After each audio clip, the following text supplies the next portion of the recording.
नमस्कार, खबरों की खबर में आपका स्वागत है। आज का दिन बड़ा ऐतिहासिक है क्योंकि मोदी सरकार को एक ऐतिहासिक जीत मिली है सुप्रीम कोर्ट में, जिसके जरिए सोनिया गांधी की गिरफ्तारी का भी रास्ता साफ हो गया। तमाम चोर हिंदुस्तान के इकट्ठा हो गए थे। ये ईडी के खिलाफ आज कांग्रेस पार्टी ने क्या कहा कि पूरे देश में ईडी का आतंक है और इस आतंक से निजात पाने के लिए ये तमाम घोटालेबाज भ्रष्टाचारी पहुंच गए थे सुप्रीम कोर्ट। किस ईडी के ऊपर पाबंदी लगाई जाए। एक नहीं, दो नहीं, तीन नहीं, एक दर्जन नहीं, 5 दर्जन नहीं, टोटल 242 याचिका दायर की गई। चिदम्बरम तो अनिल देशमुख तो महबूबा मुफ्ती, ये तमाम ये जो भ्रष्टाचारी है सब सुप्रीम कोर्ट त्राहिमाम करते हुए पहुंच गए कि ईडी से बचाओ हमें, ये ईडी बड़ा आतंक कर रहा है। आज सुप्रीम कोर्ट का फैसला आया जो इन भ्रष्टाचारियों के कलेजे के ऊपर एक वज्रपात की तरह गिरा है। सुप्रीम कोर्ट ने कहा ईडी के कानूनों में जो बदलाव मोदी सरकार ने किए वो बिल्कुल सही है। ये भ्रष्टाचारियों को फ्री रन हिंदुस्तान में दिया नहीं जा सकता, आतंकियों को फ्री रन दिया नहीं जा सकता। काले धन को सफेद करने की मशीन जो फर्जी कंपनी बना करके ये लोग कुकर्म करते हैं, इसके लिए अनुमति नहीं दी जा सकती। आप जो मांग रहे हो वो भ्रष्टाचार को आगे बढ़ाने वाला, आतंकवाद को आगे बढ़ाने वाला, ब्लैक मनी को मजबूती प्रदान करने वाला याचिका आपने डाला है, इसलिए हम आपकी सारी मांगों को रिजेक्ट करते हैं।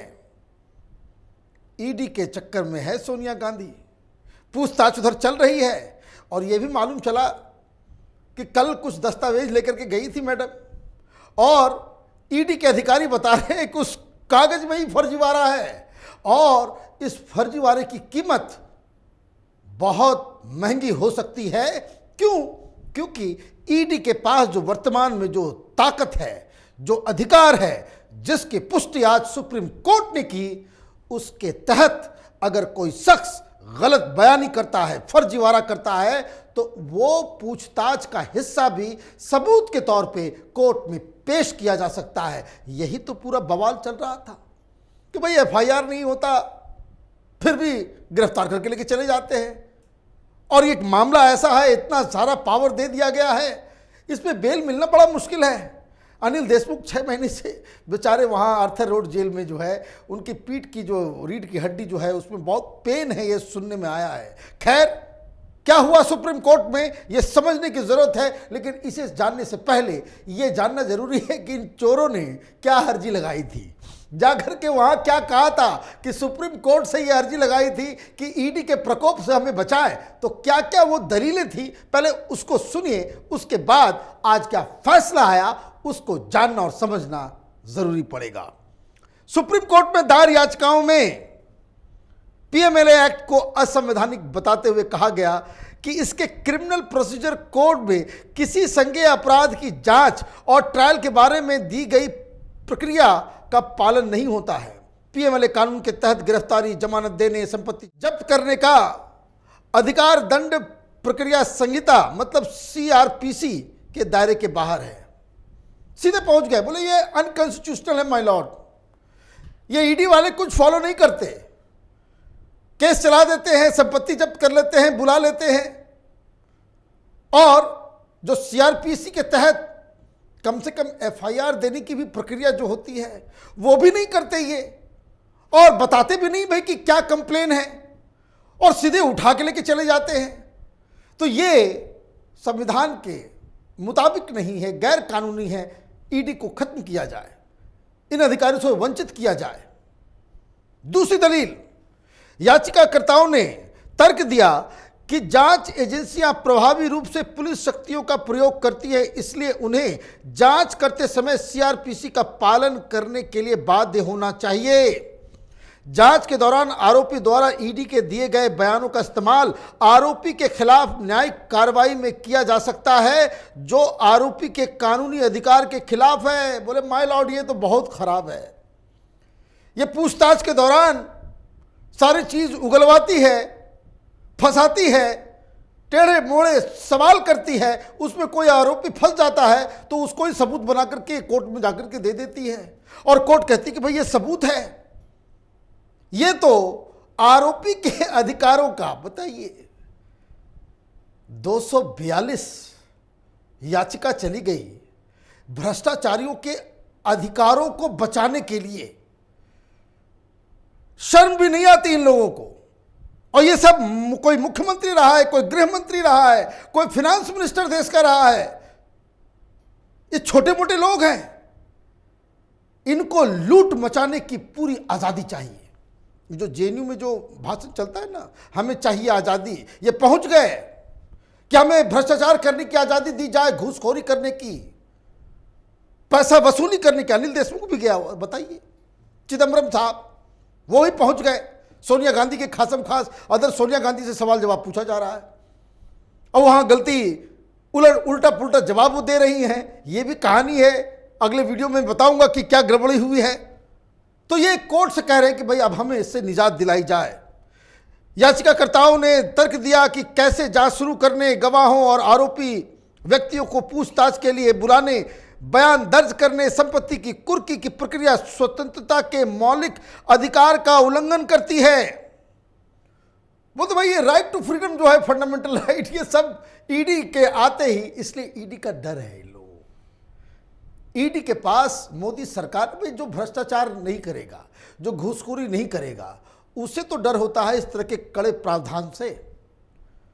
जो चोर होंगे उनको दिक्कत होगी टफ जज से, उनको बढ़िया ईमानदार पुलिस वालों से डर होता है, उन्हें ईमानदार अधिकारियों से डर होता है। जो गलत करता ही नहीं है उसे तो किसी चीज़ की डर नहीं है। इसलिए मोदी सरकार ने प्रावधानों में बदल दिया 2019 में। अब उसके बाद ये लोग पहुंच गए कि भाई ये तो बड़ा गड़बड़ है। और क्या बताया गया, याचिकाकर्ताओं ने यह भी तर्क दिया कि ईडी अधिकारियों को पीएमएलए की धारा 50 के तहत किसी को भी बुलाने और उनका बयान दर्ज करने और उनके बयान पर हस्ताक्षर करने को मजबूर करने की शक्ति सौंपी गई है। यह शक्तियां संविधान का घोर उल्लंघन है। राहुल गांधी से करवाया गया, पहले बोले, पहले दिन उन्होंने कहा कि नहीं करेंगे, बोले नहीं करोगे तो जाने नहीं दिया जाएगा। यह कोई पुलिस की पूछताछ थोड़ी है। आपने जो कहा लिख के दो, लिख नहीं सकते तो बगल में टाइपिस्ट बैठा रहेगा, आप उसको पढ़ लें, जो जो चेंजेस करवाने हैं करवा लें, लेकिन आपकी पूछताछ का सेशन तभी खत्म होगा जब आप उस पर हस्ताक्षर करेंगे, आप उस पर साइन करेंगे। और the time you sign on that paper, वो ईडी के हाथ में चाबुक आ जाता है, वो एक सबूत की तरह कोर्ट में उसे पेश किया जा सकता है। ये कहते कि भाई ये तो संविधान का उल्लंघन, इसको हटाओ। सुप्रीम कोर्ट ने तीन जजेस की बेंच थी और पूरी, इसको कह सकते हैं कि समय देकर सरकार के पक्ष को, इनके पक्ष को सुनने के बाद आज ऐतिहासिक फैसला दिया। सरकार ने एक तरफ से एक ही बात कही, हिंदुस्तान के अंदर यह आतंकवाद, यह पीएफआई, यह इंटरनल डिस्टर्बेंस, नक्सलिज्म, यह जो फर्जी आंदोलन जीवियों का जो कुचक्र चलता है, देश को पीछे ले जाने वाली शक्तियों को जो बल मिलता है, उसके पीछे काला धन है। और इस काले धन को रोकने के लिए हमें कड़े से कड़े कानून की आवश्यकता है।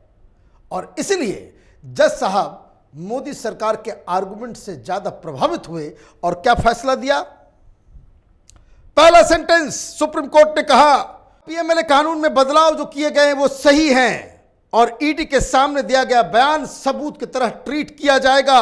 सुप्रीम कोर्ट ने पीएमएलए कानून के तहत अपराध से बनाई गई आय, उसकी तलाशी, जब्ती, आरोपी की गिरफ्तारी की शक्ति और संपत्तियों की कुर्की जैसे पीएमएलए के कड़े प्रावधान को सही ठहराया है।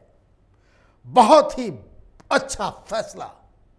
इस देश को इन भ्रष्टाचारियों के हाथ में कठपुतली नहीं बनने दिया जा सकता।